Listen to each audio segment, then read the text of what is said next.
నమస్తే అన్న. నమస్తే అన్న, చెప్పండి. రేపు ఈ టైంలో మున్సిపల్ ఎలక్షన్స్ ఎవరు గెలుస్తారో తెలిసిపోతుంది, ఏ పార్టీ ఏదో తెలిసిపోతుంది.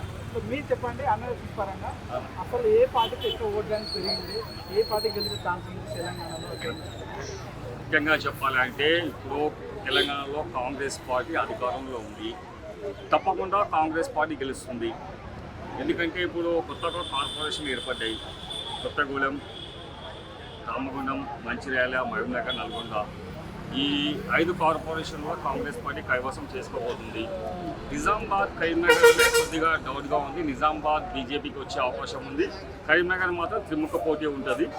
ఏదేమైనా సరే ఒక 5 నుంచి 6 కార్పొరేషన్లు కాంగ్రెస్ పార్టీ గెలుస్తుంది. అదేవిధంగా 80 నుంచి 100 మున్సిపాలిటీలు కాంగ్రెస్ పార్టీ గెలుస్తుంది. అలా ప్రీ పోల్ చూసుకున్నా, ఎగ్జిట్ పోల్ చూసుకున్నా వన్ సైడ్గా బీఆర్ఎస్ గెలుస్తుంది. సో మీరేం చెప్పదలుచుకున్నారు? అంటే ఏ రాజకీయ పార్టీ అయినా సరే మేము గెలుస్తాం అని కోరుకుంటారు. కొన్ని సర్వేలు కొన్ని పార్టీలకు అనుకూలంగా ఉంటాయి. సర్వేలని నిజం కావు.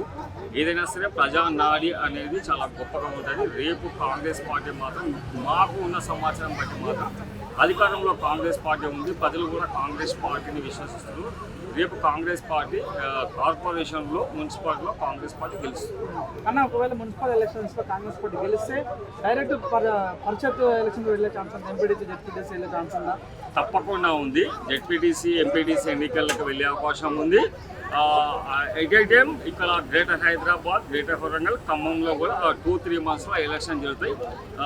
గ్రేటర్ హైదరాబాద్లో కూడా, గ్రేటర్ వరంగల్లో కూడా, ఖమ్మంలో కూడా కాంగ్రెస్ పార్టీ తప్పకుండా గెలుస్తుంది.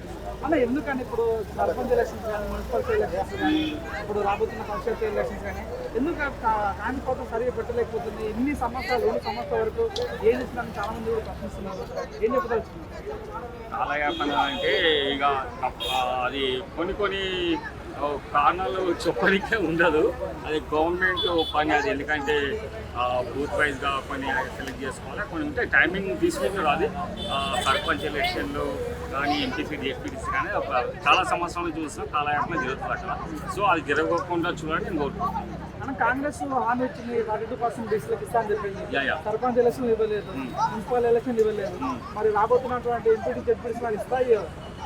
ముఖ్యంగా చెప్పాలంటే ఈ విషయంలో రాజకీయ మేధావులు, రాజకీయ విజ్ఞానవంతులు అడగాల్సిన వాళ్ళు చూసుకుంటున్నారు దాని అనాలిసిస్. ఎందుకంటే ఎన్ని సర్పంచ్ దాంట్లో పోటీ చేస్తారు అవన్నీ కూడా వాళ్ళకి తెలుస్తుంది.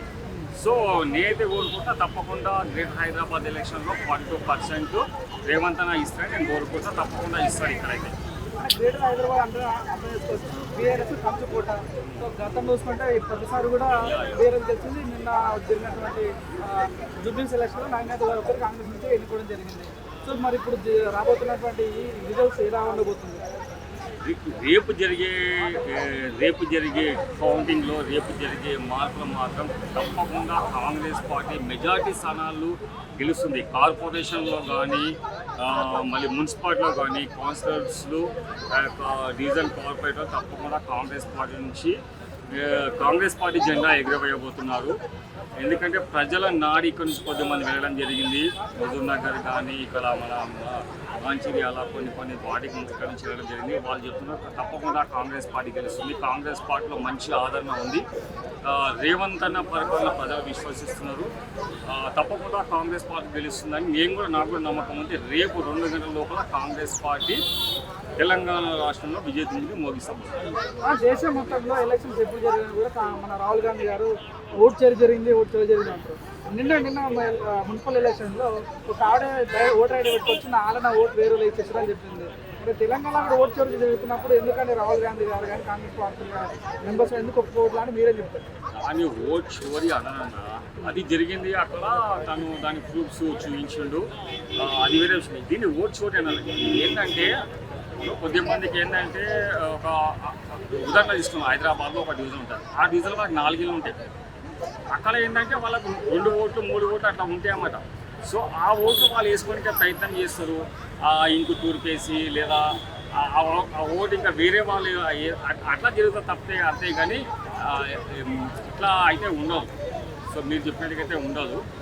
ఇంకోటి ఏంటంటే కొన్ని రాజకీయ పార్టీ ఎట్లా ఉన్నాయంటే కొంతమంది వాళ్ళ ఇల్లు ఖాళీ చేసి వేరే దగ్గర షిఫ్ట్ అయిపోతారు. వాళ్ళ ఓట్లు వీళ్ళు చూసి వీళ్ళు వేయడానికి ప్రయత్నం చేస్తారు. అట్లా కొన్ని కొన్ని ఉంటే వాళ్ళు ఒక అంటే పెద్దగా వేల ఓట్లు 100 ఓట్లు కాకుండా గెలుపుకు ఒక ఓటు కూడా అవసరమే కదా.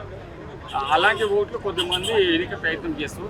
నాకు తెలిసిన మంది ఇక్కడ గ్రేటర్ హైదరాబాద్లో అయితే అలాంటి ఏం జరగదు. మేబీ నేను చూసిన కొన్ని సందర్భాలు ఆ విధంగా జరిగింది. అంటే ఏ రాజకీయ పార్టీ అయినా సరే తమ గెలవాలని కోరుకుంటారు, ఆ గెలుపు కోసం విశ్వ ప్రయత్నాలు చేస్తారు. అన్న తెలంగాణలో ఈసారి మున్సిపల్ ఎలక్షన్లో జనసేన కూడా కంటెస్ట్ జరిగింది. గెలుస్తుంటారా ఉంటానా బ్రో అన్న? ఇప్పుడు వాళ్ళకు ఉంటాయి. ఏ పార్టీ కార్యకర్త అయినా సరే ప్రజల మధ్యలో ఉండి ప్రజల మధ్యలో మమేకం అయితే ఆ కాంగ్రెస్ పార్టీ కార్యకర్త కానీ, బీజేపీ కానీ, ఎంఐఎం కానీ ఏ పార్టీ అయినా సరే వాళ్ళు ప్రజలతో మమేకంగా ఉండి ప్రజలకు సంక్షేమం చూపిస్తే ప్రజలు మంచివాళ్ళు అనుకుంటే గెలిపిస్తారు, అట్లేం లేదు. సో చూద్దాం, రేపు మనకు 8 గంటలకు కౌంటింగ్ స్టార్ట్ అవుతుంది, 2 గంటలకు మనకు రిజల్ట్ తెలుస్తుంది. అప్పుడు జనసేన ఎన్ని వార్డుల్లో కౌన్సిలర్ గెలిచింది, ఎన్ని డివిజన్లలో వాళ్ళు కార్పొరేటర్ గెలుస్తారో మనకు రేపు రిజల్ట్ తెలిసిపోతుంది. ఏదేమైనా సరే కాంగ్రెస్ పార్టీ గెలవాలని నేను కోరుకుంటున్నాను. ఓకే.